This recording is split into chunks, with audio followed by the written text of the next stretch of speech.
Hi everyone, Pam Gregory, astrologer. I just wanted to share with you some perspectives and simple ideas really to help us navigate these coming months. Things that have just occurred to me that I hope will be practical, free and helpful.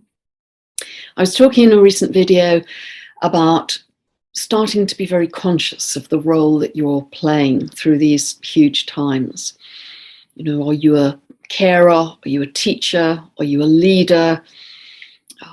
Are you an activist? Or is it simply by shining your light really brightly? Because that infects, literally, people catch your light, as we'll see in a moment. That is also a very strong role to play. And really thinking very consciously about, are you going to be able to look back and smile at the role you played? Are you going to be able to look back with pride? Because if we're in victim mode, we'll find in our lives that we always attract bullies. Could be our father, could be the boss, could be a husband, could be a colleague, could be a sister, brother, friend.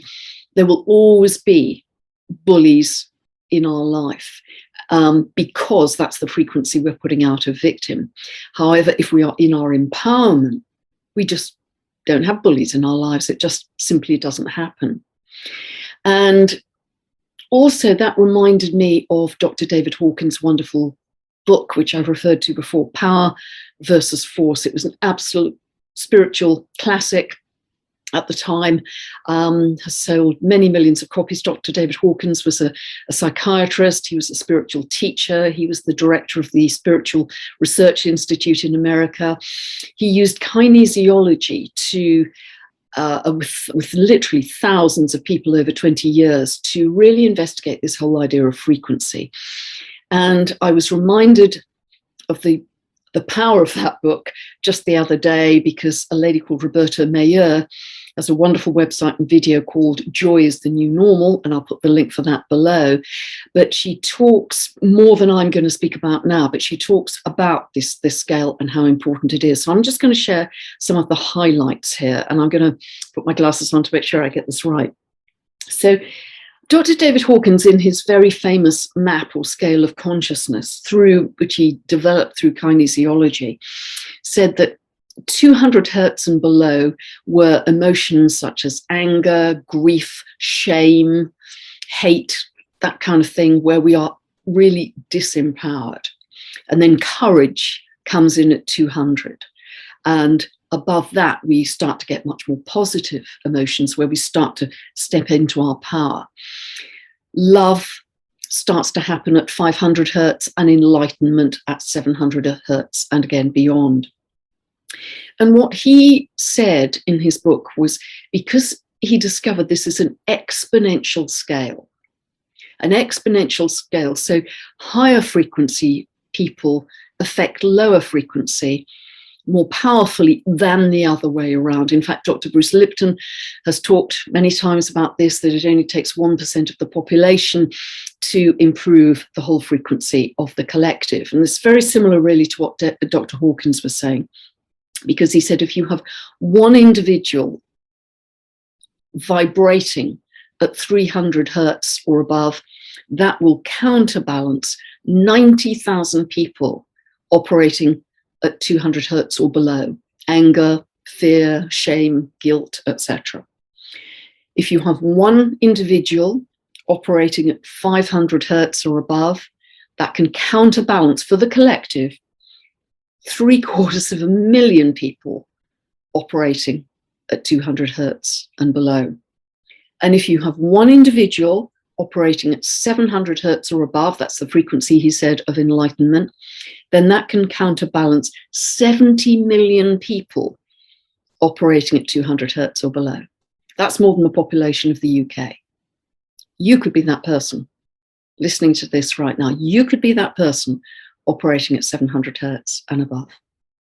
And what a role that would be in these huge times of transformation, that you're operating as a frequency master, let's say.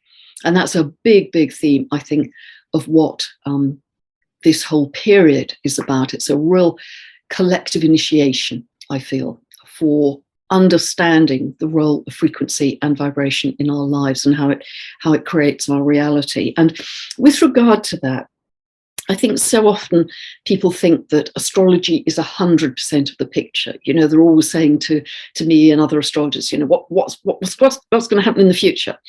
You know, what's the future hold? Looking at the stars, what's going to happen? But it's really not like that, because astrology is simply pure potential. It gives us an archetypal energy pattern for any moment in time. And as I've said all the way through my work, it's like a sheet of music not yet played. It's pure potential. And just as in quantum physics with the observer effect, it's only when we as individuals or as the collective start to interact with that energy pattern, with our own frequency, that reality starts to come into being. Because we can play that piece of music with, you know, on a rusty old box and play it very poorly and disharmoniously, or we can play it absolutely magnificently in our lives. So to me, astrology is really only half of the picture. It's just the energetic potential, the pattern of the archetype sitting there, waiting to be activated by our frequency. And this to me becomes very empowering, because that really is a co-creation. We have to pick up the guitar or the flute or the drums to start to activate the sheet of music. We have to live it. We have to be it. And so to me, that becomes very, very exciting, in that we can take command of our frequency to get the best possible expression of that piece of music. So I hope that's helpful, because to me, that really helps me step into my power to say, no, the future is not fated, it's not set, it's not determined, it's not that in any big battle one side is definitely gonna win. Actually, we as collective humanity can really change that. We really can. And it's like, and I sort of mentioned this to Bracha the other day in our conversation as well, that I think so often when we have a lot of fixed signs, and as I'm recording this, filming this in November, we have a lot of planets in fixed signs. That can help our resilience and our determination, set our goals and achieve them, not give in. But it can also bring about a sense of stuckness or immobility at times, that we just want to, it's like the first law of wing walking, don't let go of what you're hanging on to till you're hanging on to something else. We just want to hang on to anything that's familiar, even if it's the wreckage from the boat that we were originally living on, because things are crumbling around us. So we've got to go beyond. We've got to go beyond that to start to really create in our lives.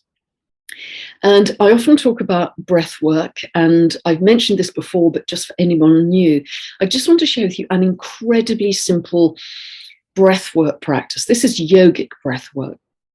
And I'd really recommend it to you several times a day. It just takes a few minutes each time, particularly first thing in the morning, that when you wake up, just keep your eyes closed and have 100% focus on your breath. You become the breath. You are nothing else but the breath.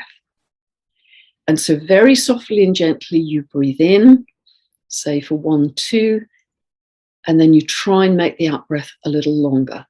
1, 2, 3, let's say. No pushing, no forcing, everything very soft. And then you gradually, once you're comfortable with that, try and extend each of those a little bit. So the in-breath becomes 1, 2, 3, 4. And the out-breath can become 4, 5, 6. And you're changing your physiology in doing this in every moment. You're changing your biomarkers, your cortisol levels, etc. And then very slowly and gradually, as you're comfortable with that, and this will just take you 2-3 minutes to get to this point, just try and momentarily pause at the end of each inhale and each exhale. And once you're comfortable with that, just try and gradually extend by a few seconds the pauses at the end of each inhale and each exhale. And the pauses are where the magic happens. That's when you completely drop into the present moment. You can't be anywhere else. If you've got 100% focus on your breath, you just drop into the present moment in those spaces, in those gaps between the breaths. And that's where you can drop into a complete sense of peace and bliss, total sense of bliss. And you can, and bliss, remember, is a very high frequency energy. You don't have to be excited to be high frequency. To feel peaceful and blissful is high frequency too. So for free, don't have to go anywhere, don't have to go on a course, pay money, go somewhere else, travel. That's your tool. And the more often through your day that you can do that, that becomes just a default. That becomes your default frequency. So if you can start to broadcast peace to the world, and more of us do this, what a different world this could be. We really start to gather momentum. And I do believe to work energetically is so powerful. Listen to Lynn McTaggart's work, Joe Dispenza, Greg Braden's, Bruce Lipton's, and the analogy I used of breaking the plank in a recent update video I did, and how vital it was to have positive mental focus to make breaking the plank actually very easy when it initially appeared to be impossible. So again, part of our mastery. So I'd really recommend that simple yogic breath can just take a few minutes each time. And if you can do that as often as you can through your day, 4 or 5 times if you can, the more often you do it, the more you will have a default frequency of peace and bliss.